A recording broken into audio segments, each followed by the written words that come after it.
Magandang araw mga kababayan, mga Filipinos. Nasaan man kayo? Nasa Pilipinas ba kayo o nandito kayo sa Malaysia? O kung nasaan paanid ng mundo, especially itong mga overseas Filipino workers, ang mga Filipino migrants sa mga iba-ibang nasyon, and of course, the entire Filipino nation, the Filipino community. No?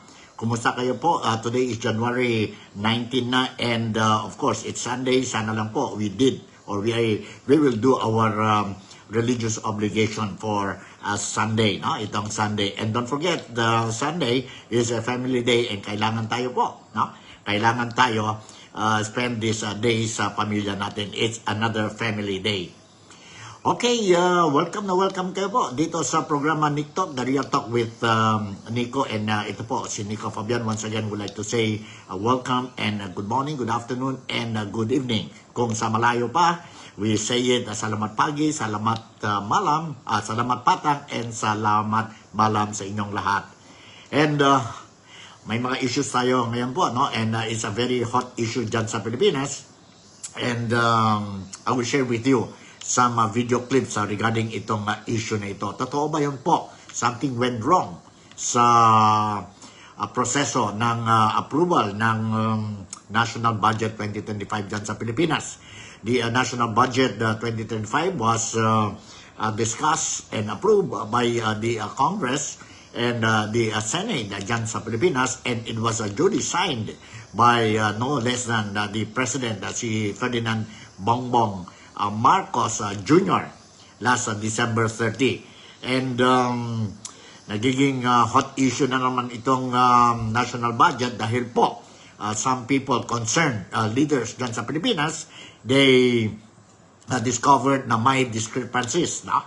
May discrepancies on how the national budget was passed and signed by no less than the President, si Bongbong Marcos. Straight to the point tayo po. This is a very sabihin natin hot issue dyan sa Pilipinas ngayon. And it concerned lahat sa mga Filipinos, especially, alam na natin po, may maraming problema tayo dyan sa Pilipinas. And ganito pa nangyari kung sakali totoo ito po. No? Kung sakali totoo itong issue na ito po. If this is true. And if in the event this is true, proven true, mga claims, allegations ng grupo ni former President Rodrigo Roa Duterte, then kailangan na po, no? Kailangan na we have to bring this case or issue dyan sa Korte Suprema to decide ano ba talaga, may discrepancies ba, may or something terribly went wrong sa approval ng national budget for 2025. Okay? So, let's start with our program by giving you this, sabihin natin, latest developments dyan sa Pilipinas regarding itong national budget natin. And for the information of the general public, former President Rodrigo Duterte and the Davao City 3rd District Representative, si Isidro Ungab, have flagged discrepancies in the bicameral conference committee report on the recently approved 2025 national budget. In an interview that SMNI shared on social media on a Saturday evening, last night ito, si Ungab said that there were missing budget amounts for items under the Department of Agriculture and program appropriation. May mga blanco yun po, walang mga amount. Now, let's move on. The blanks could not be considered a typographical, grammatical, or printing error. Sabi ni Ungab. Remember that. These are not, sabi ni Ungab, these are not, I would say, ordinary figures, because these figures are billions of pesos. Billions of pesos. There are many pages like this. This means there was discrepancy. So how did the discrepancy happen? Said Unga, a former chairman of the House Appropriation Committee. Former. Kagaya din yun kay, bago lang po, no? Replaced by Congresswoman Kembo, no? si Congressman Saldico, no? Dati siya ang when they approve itong budget, now ang chairman ng appropriation committee si Congressman Saldico, and ngayon he was replaced by Congresswoman Kimmo. Even though he was replaced, nandyan na po, wala na tayong magawa, nandyan na po ang national budget. With these findings, we can see that the BICAM report was defective. Remember this, was defective, and why did the members sign it? So, the House and Senate ratified the defective BICAM report. In other words, apektado yon ating General Appropriation Act.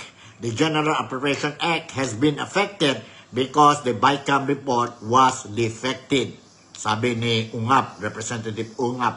Reacting to UNGAP sa finding, si former President Rodrigo Roa Duterte said that the budget item should not be left empty to be filled up later on. As a matter of fact, I would like to say, kung may mga blanco yan lumusod, that is not valid legislation. Hindi na yun valid legislation. When it's like that, there's something terribly wrong. As a matter of fact, I would say that it's not a valid legislation when there are blanks. If that's in the law, it came out as blanks. Either it could be filled up before or after sa Congress. If it's cut down or has parts missing, that is not valid budget for implementation. Yon ang sabi ni former President Rodrigo Roa Duterte, who said and has shown na he is very concerned about what is happening now dyan sa Pilipinas under the management or administration of President Bongbong Marcos. It is not only inaccurate, but I think the budget in totality is invalid. Invalid, sabi ni Duterte. That is not allowed by law. I would like to remind Congress that is wrong. Please correct it or recall the budget and demand an explanation sa mga tao gumawa itong or approve itong budget. You said everyone who tampered with the budget could face criminal prosecution. That is falsification of law, perjury, forgery, and it can only amount to one thing, criminal action.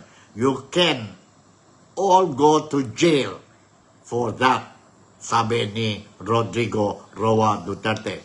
I am begging, sabi niya, I am begging, whoever did that, can I tell you not to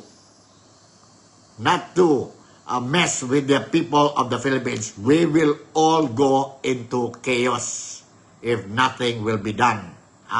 President Ferdinand Marcos Jr. signed the 6.326 trillion national budget on December 30, where he directly voted over 194 billion pesos worth of line items that are not consistent in his administration priority, including some programs of Department of Public Works and Highways.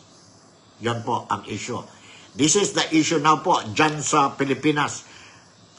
Constitutional ba yan ang passing of the 2025 national budget or hindi? Dahil po nakita ngayon na ang BICAM report, 22 pages yata yun, BICAM report approved by the Congress and Senate, na mayroon mga items doon po, blanco po, blanco. And I will show you some video clips, Si Representative Isidro Unga was explaining about itong mga blanco, or showed some evidence itong mga blanco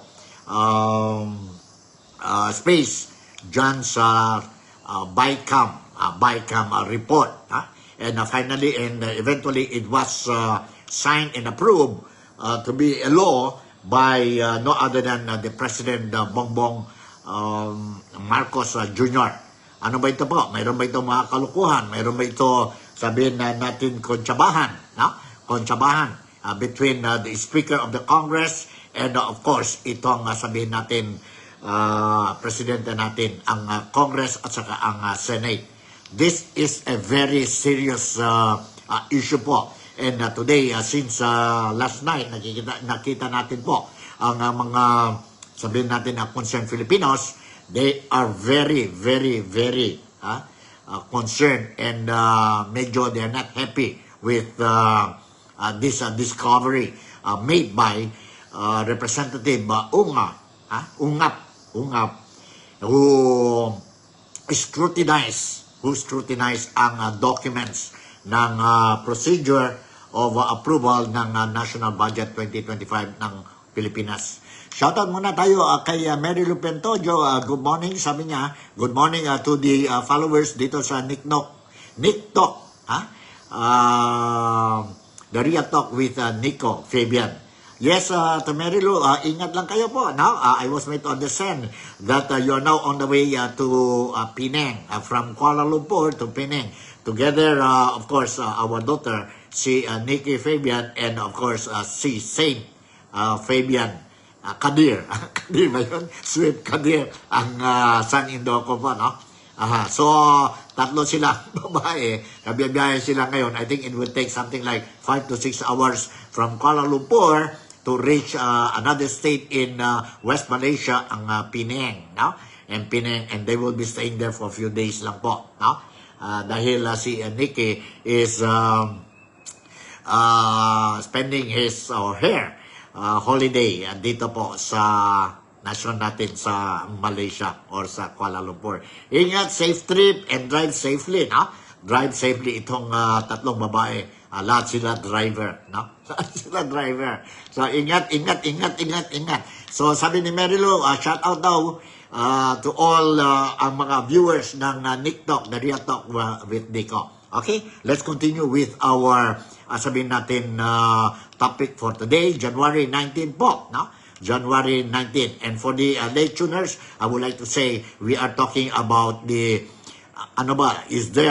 was there anything terribly something wrong sa approval of the 2025 national budget ng Pilipinas, no? Ng Pilipinas. So I will share with you itong video clip ni third representative ng Davao, si Congressman Isidro Ungap po, no? You listen to this and from here, you will be able to know ano talaga ang issue that we are talking about today. And ano man ang ninyo, ang mga reactions, maybe you can share it to me later on, dyan sa comment section natin dito sa Facebook at saka sa YouTube. Sa YouTube po, all you have to do is go to Niktok 21 and if you want to replay ang mga, sabihin natin, mga previous episodes natin po, then nandyan po lahat. Inilangan ko sa inyo po, kung pwede, please subscribe and at the same time press the button like po, no? Yun lang ang hingi ko sa inyo. And don't worry, I will do the rest. I will make sure that mga followers ko dito sa Niktok, I am going to make sure that you will be properly informed of whatever latest developments dyan sa Pilipinas, especially ang political scenario, no? Political scenario sa Pilipinas. And don't forget why I'm doing this. I'm doing this because darating na po sa May 12 ang presidential or midterm election whereby the Filipino voters will once again elect their new set of leaders for 3 terms yun po, no? For 3 years, no? So 1 term, 3 years. And wrong choice of candidates would mean suffering for the Filipinos.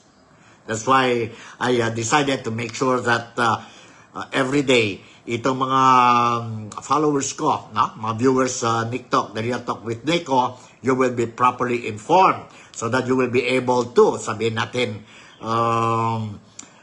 make a wise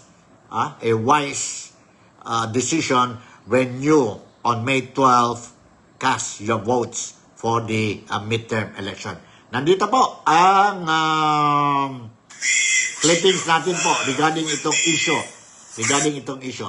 Let's listen to this. The procedure, when the President submits the budget to Congress, so it's usually submitted by the DBM to the House of Representatives because the budget emanates from the House of Representatives.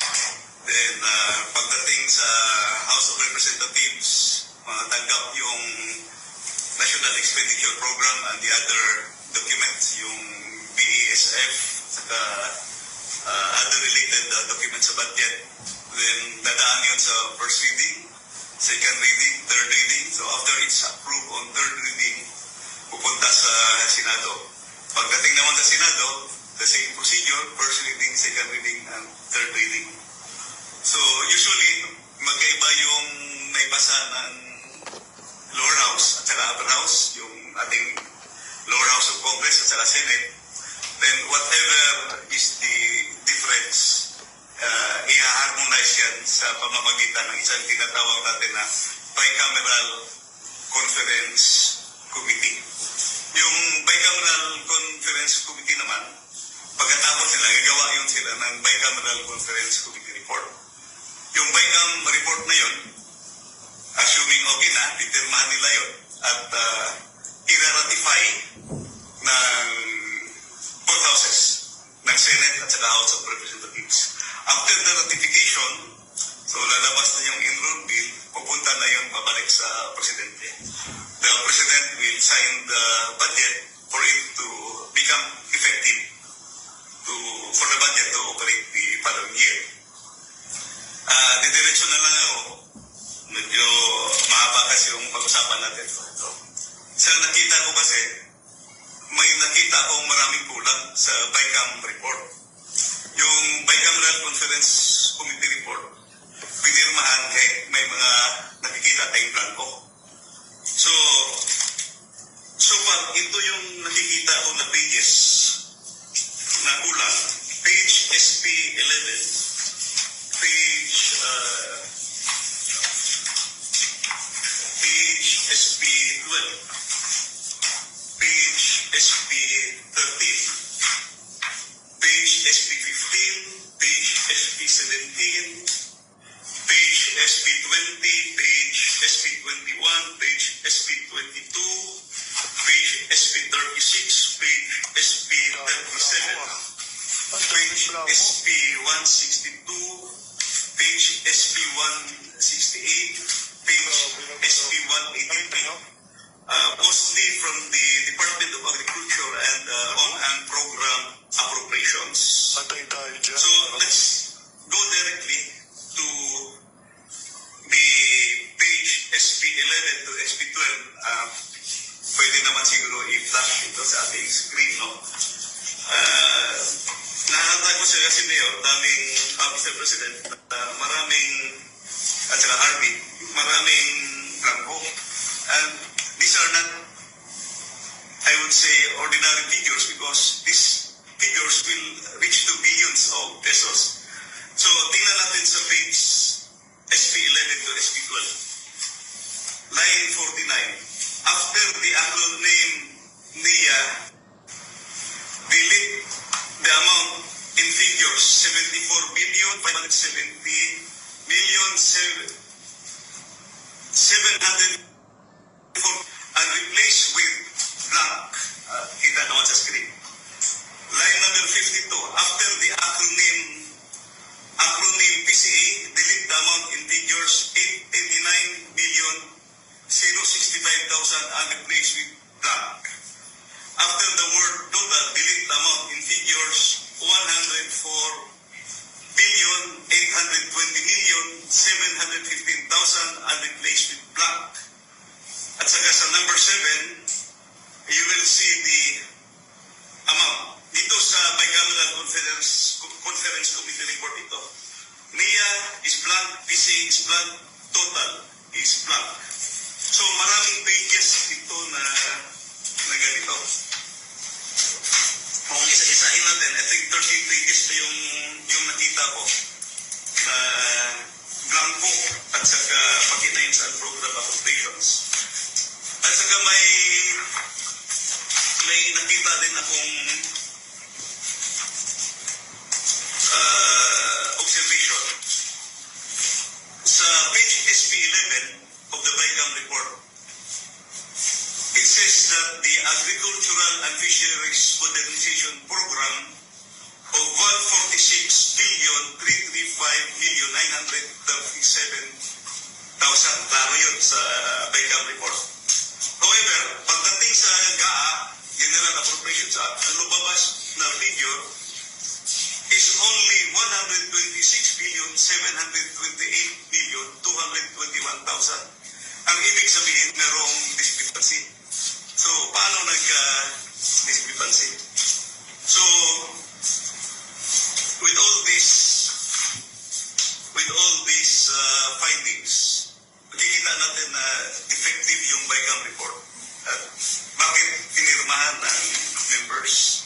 So, the House and the Senate ratified defective BICAM report. In other words, apektado yung ating GAA because BICAM report was defective. What was ratified by both houses is defective. Ang daming kulang na blanco that can be shown in the BICAM report at pirmado. So, yun ang aking nakikita na findings. Thank you. Okay, yun po ang observation, ang findings ni third representative ng Davao, si Congressman Isidro Ungap. Grabe, ano? Grabe. Ang daming mga blanco dyan po. So, why? Nag-sign ang mga congressmen, mga lawmakers natin dyan sa Kongreso at saka ang Senado, despite na blanco ang mga amounts, no? Mga replacement amounts, no? I don't know what happened and why is it the presidency, President Bongbong Marcos also signed itong and approve itong bicameral report, no? Submitted by the Congress and the Senate. Sana lang po si Bongbong Marcos, President Bongbong Marcos, he should have scrutinized. Ang dami siyang mga, sabihin natin, mga economic advisors, no? Sana they should have done the proper scrutiny procedure, ang BICAM report, and sana hindi ito po na nangyari, no? Because of what happened na ang findings ni Representative Ungap. Now, ang mga Filipinos ngayon, doubtful na talaga po, no? Doubtful na talaga, no? What is happening sa Pilipinas? What is happening? We demand. I agree with the many Filipinos that there is a demand for the President to explain. President, sino yung ang Presidente, si President Bongbong Marcos, to explain what really happened itong BICAM report, of which at the end of the day, last December 30, si Bongbong Marcos, no? Si Bongbong Marcos, President Bongbong Marcos of BBM, signed itong national budget into law. So ano ba? We should bring this to the Korte Suprema, Supreme Court, no? And let the Supreme Court decide whether it is constitutional or it is not constitutional. So, anong reaction ni, sabihin natin, President former President Rodrigo Roa Duterte when it comes to this issue? Mayroon din tayo dito po. Sandali. We also have this video clip that I'm going to share with you. No? Ang reaction ni former President Rodrigo Roa Duterte. Roa Duterte. Let's listen to this. Ano yun? Ang reaction ni Roa or Digong, former President of the Philippines, Rodrigo Roa Duterte, when it comes to this issue. Nandito po. Listen. Hold on. Well, it falls short sa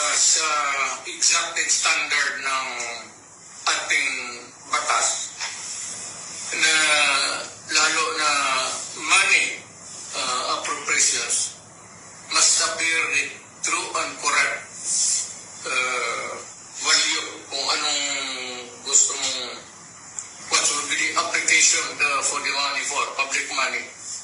Pagka ganon, there's something terribly wrong. And as a matter of fact, I would say, kung may mga blanco yan lumusot, that is not a valid legislation. Kung nasa batas na yan, lumabas na yan ng blanco-blanco,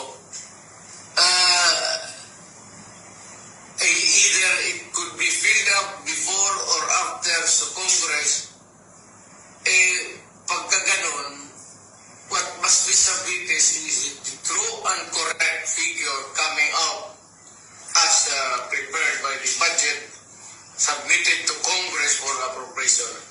Pagkaputol-putol yan o may kulang, that is not a valid budget for implementation as law. It's not only inaccurate, but I think the budget is in totality invalid. Hindi na pwede mag-blanco-blanco dyan sa pera ng tao. Ano ka man. It's people's money. Maglagay ka ng mga mga provisions, but without the true and correct items or money that would be appropriated by Congress, by the people, owning the money. So everything must be explained clear, patent, without doubt, na itong pera na ito, para ito sa ganito. Itong para na ito, para sa eskwelahan, ito para sa agriculture. But do not leave any item there vacant. Itong pera na ito, blanco, to be filled up later on. That is not allowed by law. And that budget already I would like to remind Congress, mali ho yan. It's invalid. Please correct it. Or record the budget and demand an explanation kung bakit dumating sa inyo yan na ganun kablangko. We are not, para ka na, binigyan ka ng blanco check dyan, o sige, bahala na kung ano ilagay ninyo. In the same manner, yung mga blanco dyan, whatever or whoever corresponds to that particular item is free to just fill up the amount. That is not by all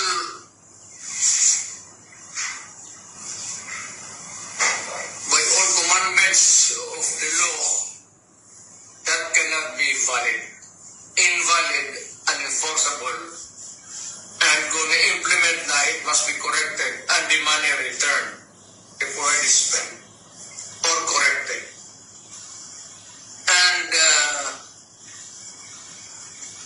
kung sino man ang ano niyan, they have to give us the explanation. Otherwise, sabihin ko sa mga Pilipino, huwag na kayo magbayad ng buwis ninyo. Ganun lang naman, pinagsasayang ito mga kumang na to, puro para check-in na blanco, then they try to pass it as a law, and they are free to choose now the amount which they want to place. Hindi natin alam kung ano ang reserva nila, kung anong gusto na ilagay, sobra doon sa pera natin. It could be that the money is in the hands of the government now, or future appropriations, or reserva ba ito? If it does not clear anything, then that is invalid and not correct. Yes, sir. Okay, yon ang reaction ni former President Rodrigo Roa Duterte, who is also a lawyer. And during his term as the President of the Philippines, is one leader po, no? One leader, one president, which is being respected not only by the Filipino communities, by the more than 130 million people, Filipinos, no? But also respected by other countries, even international leaders po. So, in totality, klarong na po, in totality, sabi ni Digong, or former President Rodrigo Roa Duterte, in totality, it is invalid po. And of course, I totally agree with him when he said, when he appealed, when he urged that the people behind this invalid national budget, no, should explain to the Filipinos. Kailangan po ang explanation. Kung di, sabi ni Digong or former President Rodrigo Roa Duterte, then he will just encourage the Filipinos not to pay the taxes, our taxes po, dahil what is happening now dyan sa Pilipinas. Sa inyo po, what do you think about it? No? What do you think about it? Ganun na lang ba ang how they pass the national budget? Why it did not happen before, during the time of Rodrigo Roa Duterte? Is it because of something suspicious between the Speaker of the House and the President? Dahil ba darating na ang election, May 12 midterm election?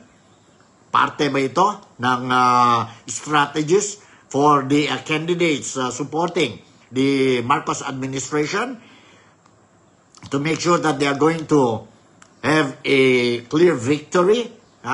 Majority of their candidates will win in the midterm election or what? No? Yun po. But anyway, let's continue. I'll share with you another video wherein may comment din ang sabihin natin close friend, friend ni Bongbong Marcos o BBM, no? And I'm referring to no other than kandidato ito po ngayon for the May 12 midterm election to be a senator, no? To be a senator, si Attorney Vic Rodriguez. Ano ang reaksyon niya when it comes to this issue? Let's listen po. Let's listen to Attorney Vic Rodriguez. Ito po. Sandali. Ito po. Listen carefully po. Na ito ay napirmahan region. Ito po ang ano niya, ang reaction niya. This particular matter, now the former president has said that this is outright invalid and unenforceable. So, what do you think on that? I fully agree with the President, Salta na si Pangulong Duterte, na illegal yung 2025 budget. At tama yung sinabi ni Congressman Sid na ito ay napirmahan originally December 11 and the President was supposed to sign it December 20. Pero natulak ito ng December 30 at sinasabi nga nila na pag-aaralan daw dahil sinasabi ng Malacanang na ang Administrasyong Marcos ay been very prudent in programming and budgeting. But with this revelation now of Congressman Sid na pumirma ang Bicameral Conference Committee ng blankong final committee report, ito'y magpapasinungaling dun sa sinasabi na nagsagawa ng isang complete staff work at nagsagawa ng due diligence ang tanggapan ng Pangulo. Ang i-challenge ko lang siguro, Kong Sid, baka naman kasi sabihin ng mga miyembro ng BICAM Committee, yung blankong yan, meron kaming agreement dyan na i-fill upan na lang ng kanilang technical working group or secretariat. Pero pwede po ba yun? Hindi yan pwede because, and I think it's in the BICAM report also, that we made an omnibus motion to allow the technical staff to make correction in cases of typographical, grammatical, or nasa omnibus motion, printing errors. So they are allowed to make necessary adjustments. So those are material and substantial items, yung blank items, may figures na malalaki, hindi pwede yun. That can never be classified as typographical or grammatical or printing error. Alam mo, Yan po, ang reaction din ni Attorney Vic Rodriguez. This is a very important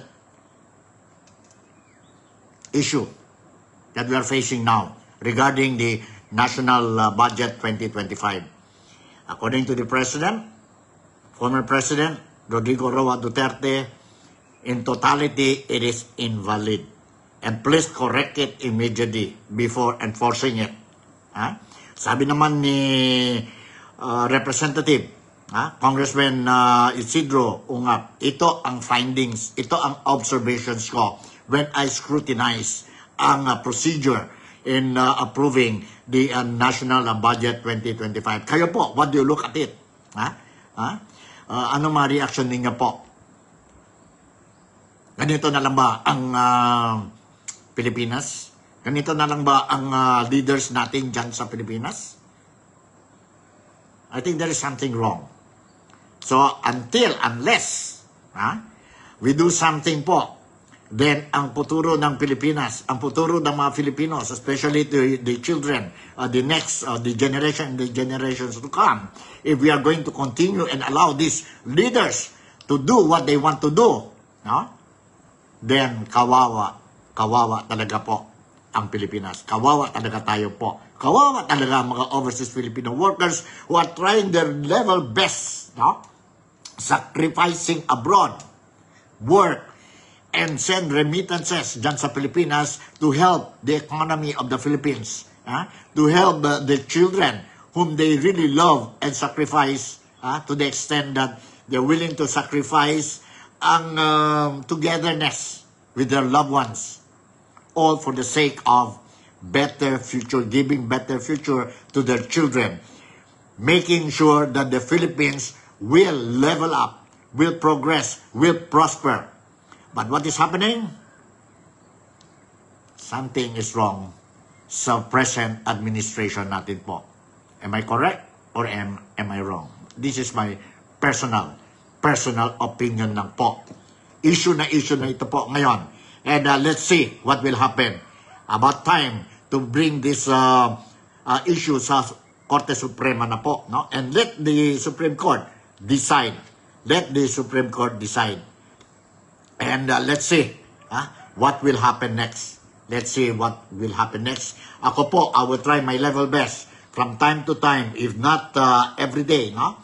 I will make sure that mga viewers ko, mga kaibigan ko, mga countrymen ko, dito po sa Malaysia, particularly dito po sa Sabah, is Malaysia, specifically dito po sa Kota Kinabalu City, you will be properly informed. You will be properly informed on the latest updates dyan sa Pilipinas, especially when we talk about politics sa Philippines po, no? Because I believe by being informed, the news, correct news of what is happening in the Philippines, it will be able, or we will be able, or I will be able to help you guide, make a wise decision in choosing the next leaders dyan sa Pilipinas, ang senador natin, party list natin, ang mga congressmen natin, and other local political officials po, for the next 3 terms, or 3 years term. So,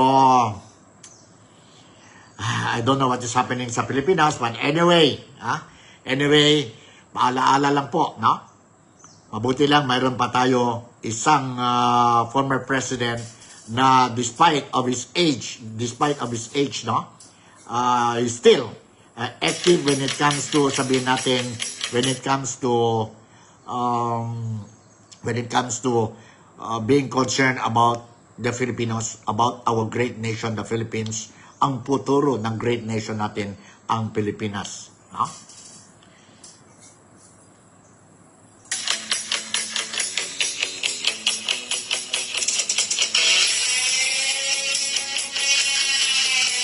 Huwag natin kalimutan po.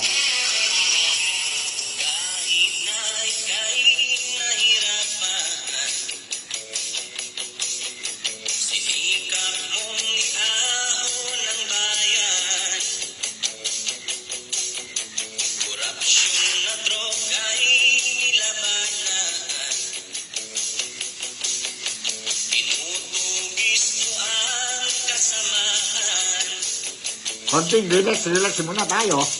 Medyo mainit na ang ulo ko dahil dyan po sa national budget.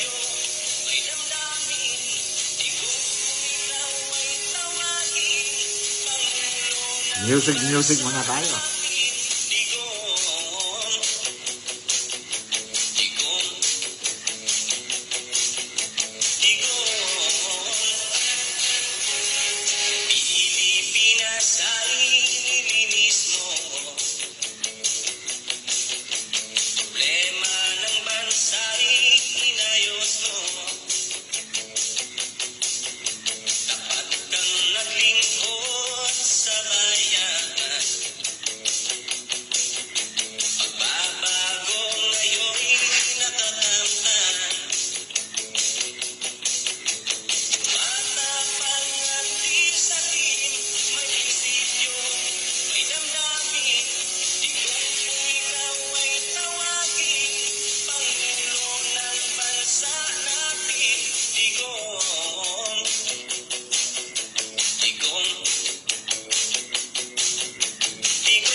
Okay, digong. Diyan po. Yun natin po, no? Yes, I totally agree with, at least we are very lucky, no? We are very lucky that we have a former president, despite of his age, no? I still very concerned about the, what is happening in the country. Ano muna tayo, no?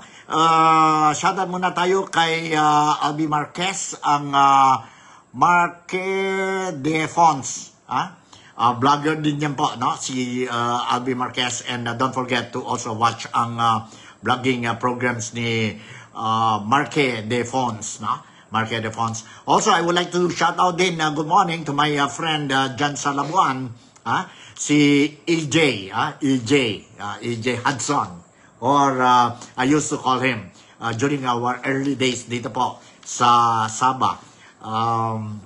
Sa Daily Express newspaper namin po, the number 1 newspaper sa Sabah, English paper po ito, no? We are together, and I used to call him Jai Lani. Jai, how are you? Pamacham, hope you are doing good. And of course, si Jai is now one of the, or is the head dyan sa Bernama, sa Bernama outlet dyan sa Labuan. Siya ang head dyan sa Labuan, Federal Territory of Labuan, dito po sa Sabah, o dito po sa Malaysia.